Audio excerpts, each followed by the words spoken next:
दुनिया में फैशन के नाम पर लोग कुछ भी करे जा रहे हैं। अब वो लोग कर रहे हैं वहाँ तक तो ठीक है, लेकिन हमें में से कुछ लोग उनको बढ़ावा भी दे रहे हैं। अब लोगों की सोच गंदी है, यहाँ पहनने वाले के कपड़े, इन सारी चीज़ों पर हम वीडियो में बात करने वाले हैं कि आखिर कैसे वाहियात सी चीज़ें पहनकर वाहियात सी हरकतों के साथ एक नई सी चीज़ का जन्म होता है। वो है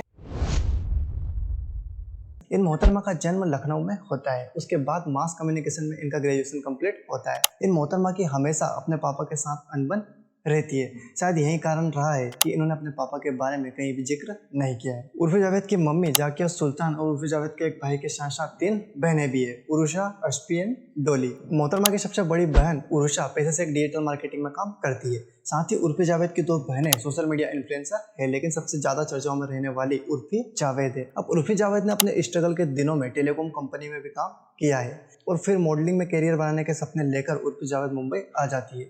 उसके बाद टेढ़ी मेढ़ी फैमिली टीवी शो में काम करने का मौका मिलता है। उसके बाद उर्फी जावेद एक के बाद एक टीवी सीरियल में काम करती है। अब धीरे धीरे उर्फी जावेद फैशन की दुनिया में कदम रखती है और एक से बढ़ के एक वाहियात सी चीजें करती है, जिससे चंद दिनों में देखते ही देखते यहाँ मिलियंस ऑफ फॉलोअर्स गेन करती है।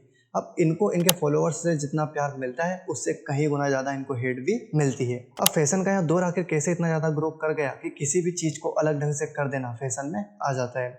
अब फैशन के इस दौर को सबसे ज़्यादा बढ़ावा बॉलीवुड के आ जाने से मिलता है, क्योंकि एक टाइम के पहले सोशल मीडिया जैसी चीज़ें नहीं थी, लेकिन बॉलीवुड बहुत पहले से इंडिया में आ गया था। अब बड़ी कंपनियों को अपना वर्चस्व जमाने के लिए सिर्फ और सिर्फ एक चीज़ दिखाई पड़ रही थी, वो है बॉलीवुड। तो यहाँ इन सब चीज़ों को करने के लिए हीरो हीरोइंस को बड़े पैमाने पर पैसे देने लगे। अब जब यहाँ सारी चीज़ें टीवी पर देखने को मिली तो सारा दौर वैसे वैसे जाने लगा और धीरे धीरे करके वहीं सब कॉपी करने लगा।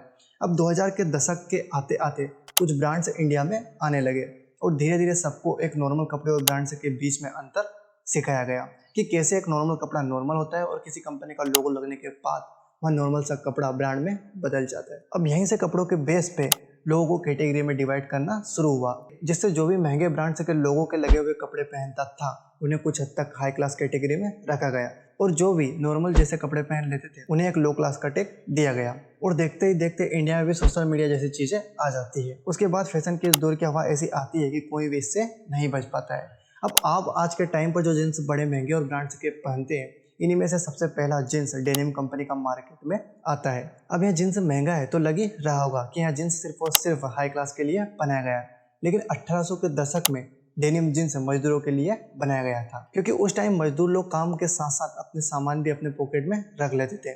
इसी वजह से कपड़े बहुत जल्दी फट जाते थे, इसीलिए जींस 1800 के दशक में सिर्फ और सिर्फ मजदूर लोग ही पहनते थे। उसके बाद यह धीरे धीरे आम लोगों तक भी पहुंच गया और आज हर बंदे के पास आपको जींस देखने को मिल जाएगा। अब बॉलीवुड का फैशन को बढ़ाने में बड़ा योगदान रहा है, ये बात तो आपको समझ में आ गई होगी। लेकिन फैशन को एक वाहियात से चीज़ों में बदलना ये आजकल के इन्फ्लुएंसर ने किया है। अब सोच गंदी है या फिर कपड़े, इन चीज़ों पर हम साफ साफ नहीं कह सकते, क्योंकि जब 3 से 5 साल के बच्चों का रेप होता है तो वहाँ पर सीधे सीधे देखने को मिलता है कि कपड़े नहीं, सोच ही गंदी है। लेकिन इन सब चीज़ों को अगर साइड में रख दें तो यहाँ इन्फ्लुएंसर आने वाले टाइम पर बच्चों के लिए पॉइजन की तरह काम कर रहे हैं, क्योंकि अगर धीरे धीरे इसी टाइप का क्रेज मार्केट में फैलता रहा तो ये सोशल मीडिया इन्फ्लुएंसर पूरी तरीके से इंडिया में फैला देंगे। तो शायद हमारा इंडिया जिस वजह से जाना जाता था वहाँ सारी चीज़ें दबी की दबी रह जाएगी और वाहियात सी चीज़ें यहाँ पर अपना घर बना बैठेगी। अब यहाँ पर हम चीज़ों को फैलाने वालों को जिम्मेदार नहीं ठहरा सकते, क्योंकि उन लोगों को इन चीज़ों को करने से करोड़ ऑफ अमाउंट आता है और उन लोगों की मानसिकता यही है कि ज़्यादा से ज़्यादा पैसा आए और चाहे उसके लिए उन्हें कुछ भी करना पड़े तो वो लोग बेझिझक करेंगे। तो इसीलिए इस टाइप फैशन में योगदान देने वाले लोग और ऐसे लोगों को फॉलो करने वाले लोग भी इन्हीं सब चीज़ों को बढ़ावा देने में लगे हुए। अब यहाँ पर सोच छोटी या फिर कपड़े, इस पर आप अपना विचार कमेंट करके बता सकते हैं। और ऐसे इंटरेस्टिंग वीडियो के लिए चैनल को सब्सक्राइब करें और बेल आइकन को प्रेस कर दें।